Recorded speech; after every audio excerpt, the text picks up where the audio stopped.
What would you do if you discovered a secret that could destroy everything you thought you knew about your town? In 1874, farmer Elias Boone made a discovery beneath his barn that would change his life forever. What he found wasn't just gold. It was evidence of crimes so horrific they were buried for a reason. This is a story of greed, betrayal, and the terrible price of truth. But before we begin, hit that subscribe button and ring the notification bell, because you won't want to miss how this incredible true story unfolds. Trust me, by the end, you'll understand why some secrets should stay buried forever. Chapter 1. The Discovery. The Arizona sun beat down mercilessly on Elias Boone's weathered face as he examined the rotting floorboards of his barn. At 52, his hands were calloused from years of fighting the unforgiving desert soil, but today they trembled slightly as he pried up another plank. "Damn termites," he muttered, wiping sweat from his brow. His wife Sarah had been after him for months to fix the floor before someone got hurt. The ranch sat 15 miles outside the small town of Copper Ridge, a settlement that had sprung up around a modest silver mine. Elias had bought the property from old Henrik Morrison 3 years ago, when silver prices were high and hope ran thick in the desert air. Now, with the mine showing signs of depletion, that hope was fading fast. As he lifted another board, something caught his eye. Instead of packed earth, there was a gap, a hollow space beneath the barn floor. Curious, Elias fetched his oil lamp and peered into the darkness. "Well, I'll be damned," he whispered. Below the barn floor lay a set of stone steps, descending into blackness. The stonework was old, far older than his barn or probably the town itself. Moss clung to the edges, and the air that drifted up carried the scent of damp earth and something else, something metallic. Elias's heart pounded as he cleared away more boards, revealing an opening large enough for a man to climb through. The steps led to what appeared to be a tunnel, carved directly into the bedrock beneath the desert floor. "Sarah's gonna think I've lost my mind," he said aloud, but his curiosity won over his caution. He lowered himself into the opening, lamp held high. The tunnel stretched ahead, supported by timber beams that looked hastily constructed but solid. Someone had built this in secret, and recently enough that the wood hadn't rotted. 20 yards in, the tunnel opened into a chamber carved from living rock. Elias's lamp illuminated wooden crates stacked along the walls, and his breath caught in his throat. Stenciled on the sides in faded paint were the letters CSA, Confederate States of America. With shaking hands, he pried open the nearest crate. Gold coins spilled out, catching the lamplight like tiny suns. More gold than he'd ever seen in his lifetime, more than the entire town of Copper Ridge was worth.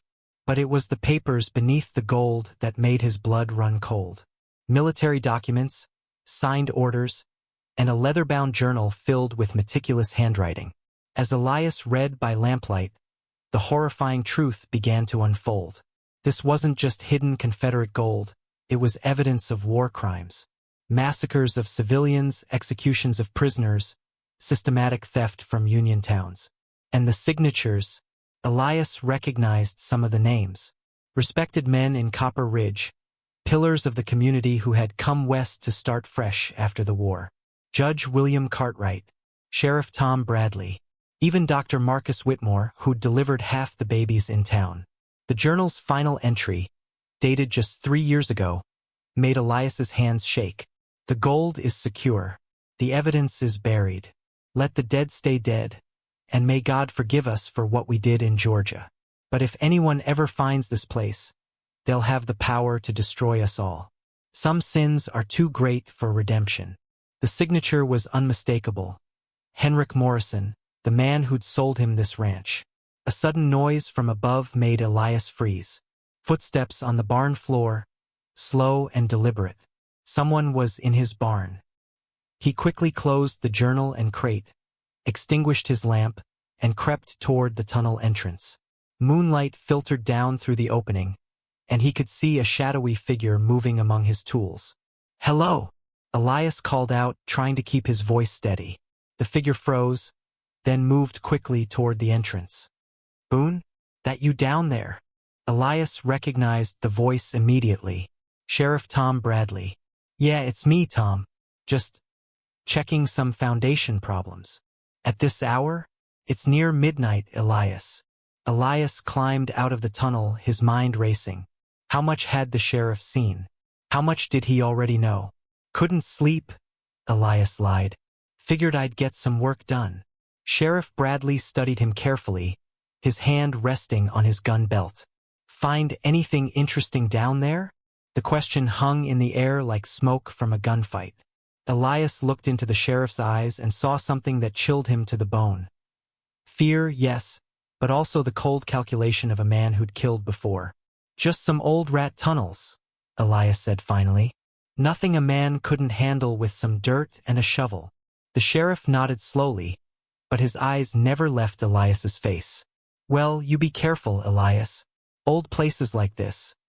Sometimes they hold secrets that are better left buried. As Sheriff Bradley rode away into the darkness, Elias stood in his barn doorway, watching the dust settle in the moonlight. He understood now why Henrik Morrison had sold the ranch so cheaply, why the old man had left town so quickly after the sale. And he understood something else. He was now the keeper of secrets that could destroy some of the most powerful men in Arizona territory. The question was, what was he going to do about it? Chapter 2. The Weight of Truth. 3 days passed, and Elias couldn't eat, couldn't sleep, couldn't think about anything but the chamber beneath his barn. Sarah noticed his distraction but attributed it to their mounting financial troubles. The cattle weren't bringing good prices, and winter feed would be expensive. You look like you've seen a ghost, Elias, she said over breakfast, studying his haggard face. If only it were that simple, he thought. Ghosts couldn't hang a man. That afternoon, Dr. Marcus Whitmore arrived unexpectedly at the ranch.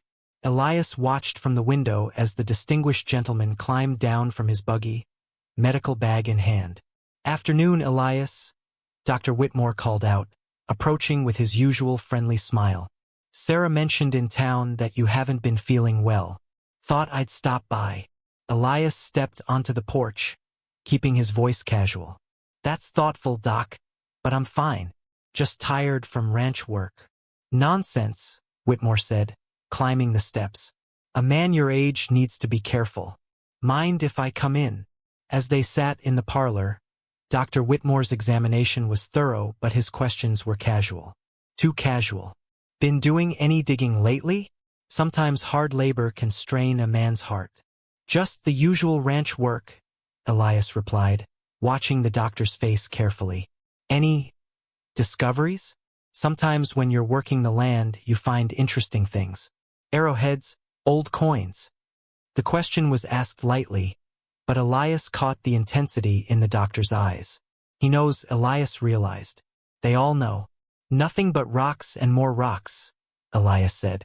Dr. Whitmore smiled, but it didn't reach his eyes. Well, that's good to hear. Sometimes finding things, old things, can be more trouble than they're worth, especially if they belong to other people.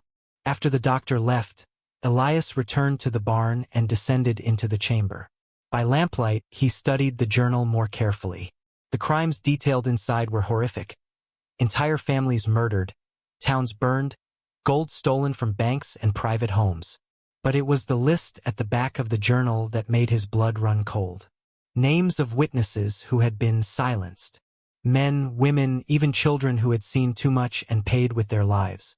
The list ran for 3 pages. At the bottom, in Henrik Morrison's careful script, we are beyond redemption, but we are also beyond justice. The dead cannot testify, and the living dare not speak. A sound from the tunnel entrance made Elias freeze. Footsteps on stone, multiple sets, approaching slowly.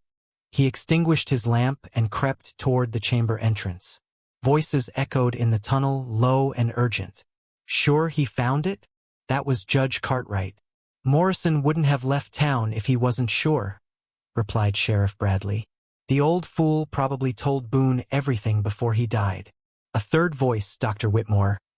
We should have burned this place down the day Morrison left. Now we have a problem. The question is, Judge Cartwright continued, what kind of man is Elias Boone? The kind who keeps his mouth shut, or the kind who gets righteous?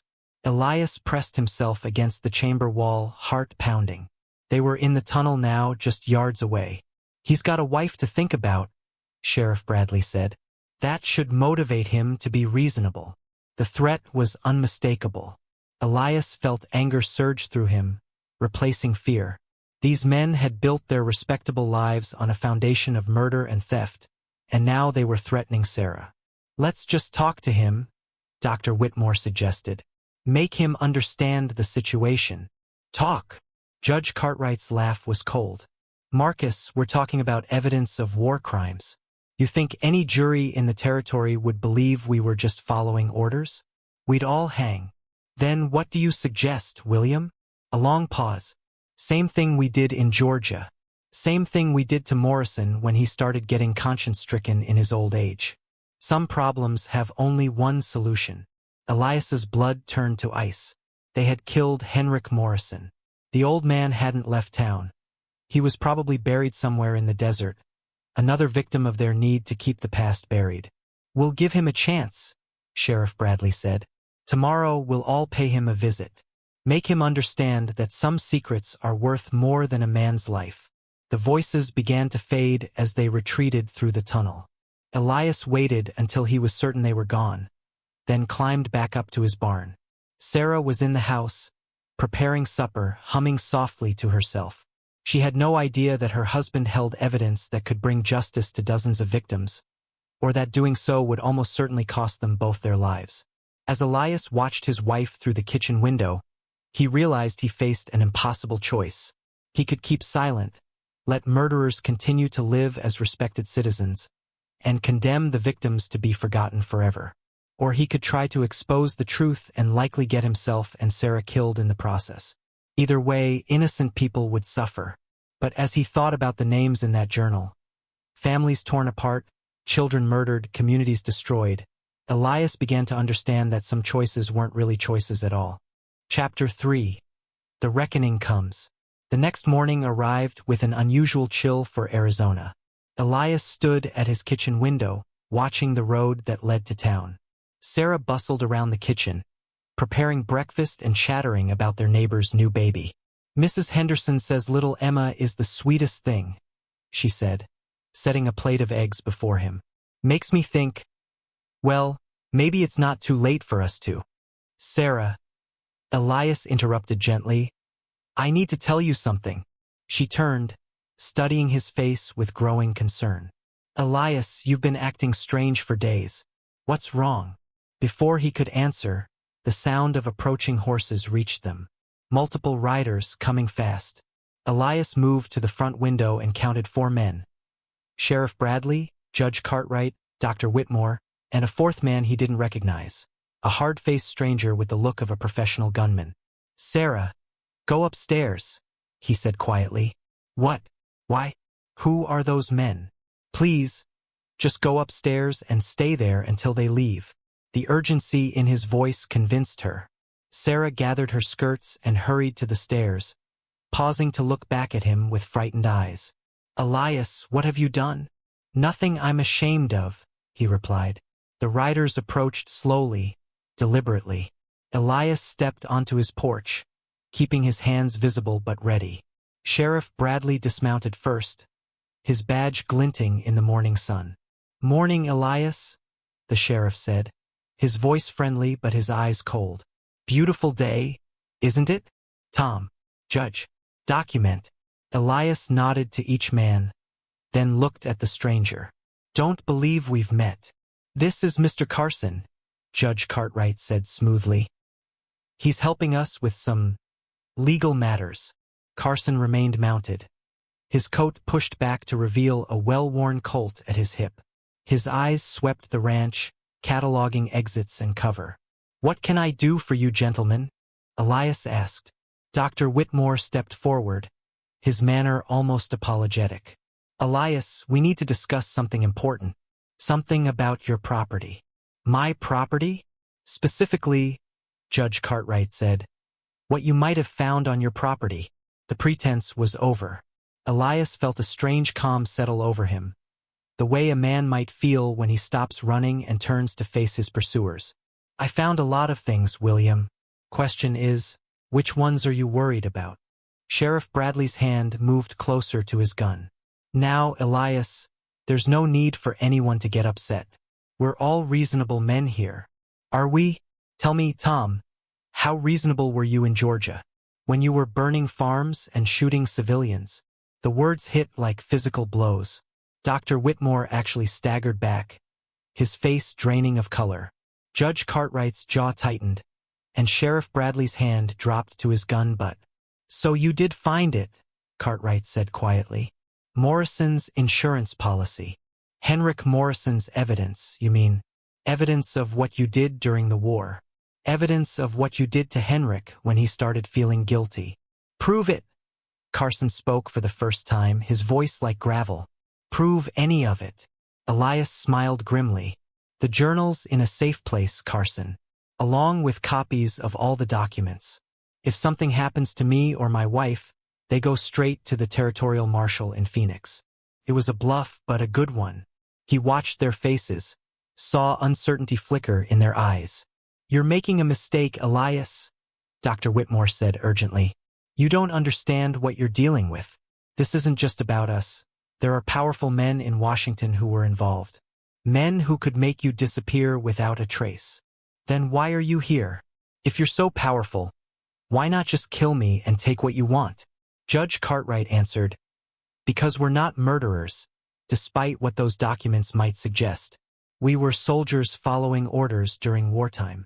Soldiers following orders don't murder children, William. Soldiers following orders don't steal gold from widows and orphans. The silence stretched taut as a bowstring. Finally, Sheriff Bradley broke it. What do you want, Elias? Money? We can make you rich. Land? There's plenty of good grazing land we could arrange for you to buy cheap. A position in town? Hell, we could make you deputy sheriff. What I want, Elias said quietly, is justice for the families you destroyed. Justice. Judge Cartwright laughed bitterly. Justice for crimes committed during the most brutal war this country has ever seen? Every man who fought has blood on his hands, Elias. Every one. Not like this. Not cold-blooded murder of innocents. Carson shifted in his saddle, and Elias tensed. But instead of drawing his gun, the hired killer looked at Judge Cartwright. This is taking too long. Let me handle it. No, Cartwright said firmly. Not yet. The judge stepped closer to the porch, his voice dropping to barely above a whisper. Elias, I'm going to tell you something, and I want you to listen carefully. Those documents, they don't just implicate us. There are names in there of men who are now senators, congressmen, territorial governors. Men who have the power to crush you like an ant. He paused, letting that sink in. But more than that, think about what happens if this comes out. Think about the families in Copper Ridge who depend on us for their livelihoods. The mine workers whose jobs depend on my investments. The patients who need Dr. Whitmore's medical care. The criminals that Sheriff Bradley keeps locked up. Elias felt the weight of the judge's words. It wasn't just about justice for the dead. It was about the consequences for the living. You're asking me to let mass murderers walk free because it would be inconvenient to expose them? I'm asking you to think about your wife, upstairs in that house, and what her life will be like if you make the wrong choice here. The threat was crystal clear now. Elias looked up at the bedroom window where he knew Sarah was listening, terrified and confused. Carson's horse snorted and pawed the ground, impatient. The hired killer was getting restless, which meant time was running out. Elias made his decision. Get off my property, he said quietly. Elias, Dr. Whitmore began. Get off my property, or I'll start shooting and let the territorial marshal sort out who was in the right. For a long moment, nobody moved. Then Judge Cartwright nodded to the others. Very well, Elias. You've made your choice. Now you'll have to live with the consequences. As they mounted their horses, Sheriff Bradley called back. You've got 24 hours to reconsider, Elias. After that, well, accidents happen on isolated ranches, fires, mostly. Terrible things. Fires. They rode away, leaving a cloud of dust and the promise of violence hanging in the desert air. Sarah came downstairs, her face pale and frightened. Elias, what was that about? What did they want? He turned to look at his wife, this woman who had stood by him through drought and debt, who trusted him completely. They wanted me to keep quiet about something I found.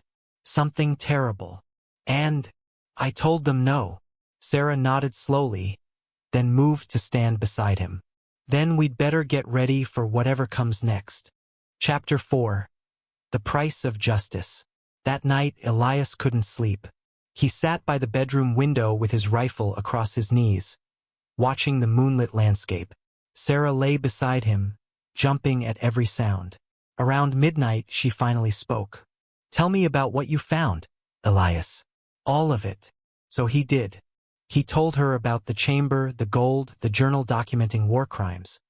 He told her about the list of witnesses who had been murdered, about Henrik Morrison's fate. When he finished, Sarah was quiet for a long time. "How many people did they kill?" she finally asked. "Over 200.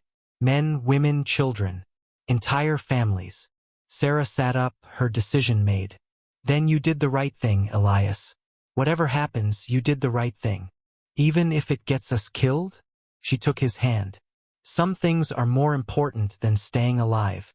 Dawn came without incident, but Elias knew they were living on borrowed time. Just after noon, their neighbor Martha Henderson arrived, her horse lathered with sweat. "Elias, there's talk in town," she gasped. "Sheriff Bradley's got a posse together. They're riding out here this afternoon." Elias felt his stomach drop. A posse would give them legal cover for murder. "You need to run," Martha urged. "Take Sarah and go to Tucson." Elias looked at his wife, saw the determination in her eyes. "We can't run forever, Martha. And if we leave, they'll destroy the evidence." He retrieved a small package he'd prepared, copies of the most damaging documents. He handed it to Martha. "If you don't hear from us by tomorrow morning, take this to the territorial marshal in Phoenix." After Martha left, Elias and Sarah spent the afternoon preparing. They cleaned their weapons, moved furniture to create defensive positions. As the sun set, they saw dust on the horizon. The posse was coming. Elias counted 10 men. Sheriff Bradley rode in front, Judge Cartwright beside him, along with several hired guns. "Elias Boone, you're under arrest for theft," Bradley called out. "What did I steal, Tom?" Elias shouted back. "Confederate gold belonging to the territorial government." The standoff stretched into darkness. Around midnight, Dr. Whitmore approached alone. "This has gone far enough. People are going to get hurt." "People already got hurt," Elias replied. 200 people, including Henrik Morrison." Dr. Whitmore stopped. "We didn't want to kill Henrik. He forced our hand." The admission carried clearly. Several posse members shifted uncomfortably. "Maybe it's time to face what we did," Whitmore continued. A gunshot cracked through the night. Dr. Whitmore fell, shot by one of the hired guns. The posse erupted in confusion, several men riding away in disgust.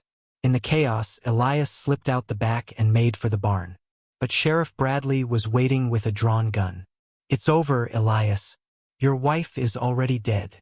Rage flooded through Elias. He lunged at Bradley, and they fought desperately for the gun. The weapon discharged twice before Elias wrenched it away. But voices approached, the others were coming. When Judge Cartwright entered the barn, he found Elias sitting calmly beside the tunnel entrance. "It's over, William," Elias said quietly. Cartwright nodded to Carson, who raised his rifle. "Wait," Cartwright said. "Did you really send copies to the marshal?" Elias smiled grimly. "I guess you'll find out." The gunshots echoed across the desert. By morning, the Boone Ranch was charred ruins. But Martha Henderson kept her promise. 3 days later, the territorial marshal received the package. Within a week, federal marshals rode toward Copper Ridge.